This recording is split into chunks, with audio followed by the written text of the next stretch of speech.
It's Brindley coming to you from a little bit of a different location today. Coming to you from not so sunny Treasure Island, Florida. I have a leak in my home and they have put me in a hotel on the beach, so there's gratitude in everything. So that's why there's a little bit of a different background.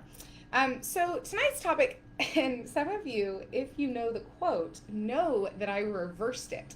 So there is a quote that says every exit is an entrance to somewhere else. And the premise of that quote is that if we start looking at closed doors or exits or when things end as opportunities to go into something new, then we can actually live a life of wonderful new experiences, because we change the way we look at things and we start looking at, the saying, when one door closes, another one opens, right?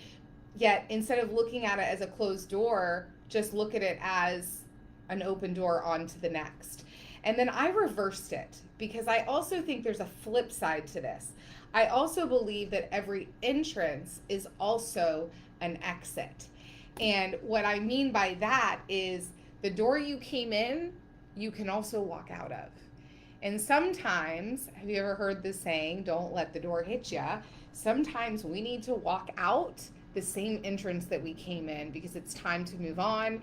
It's time to go force ourselves to go into a new experience by exiting out that entrance. And so a lot of people ask me, Brindley, how did you go from being surrounded by the people that you were surrounded with, 9, 10 years ago, to now being surrounded and have the community and the tribes that you have now? And a lot of that has to do with treating every entrance like an exit.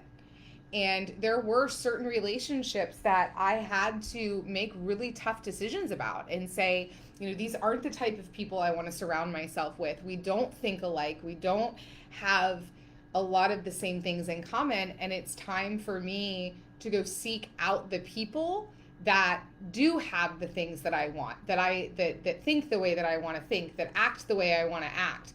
I became very self-aware of the behaviors that I wanted to exit, right? The behaviors that I wanted to put behind me, and who were people that had mastered that. For me, one of them was emotional intelligence, and it's still something that I work on extremely hard today. And Joe Bogar is one of my mentors when it comes to emotional intelligence. He is someone who has mastered, is highly emotionally intelligent.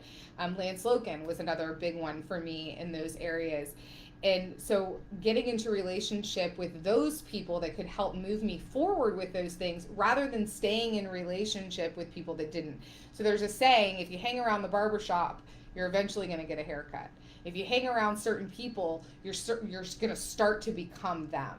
And then also, learning that it's okay to walk away from things. And a lot of times our egos will keep us in things because we want to be right.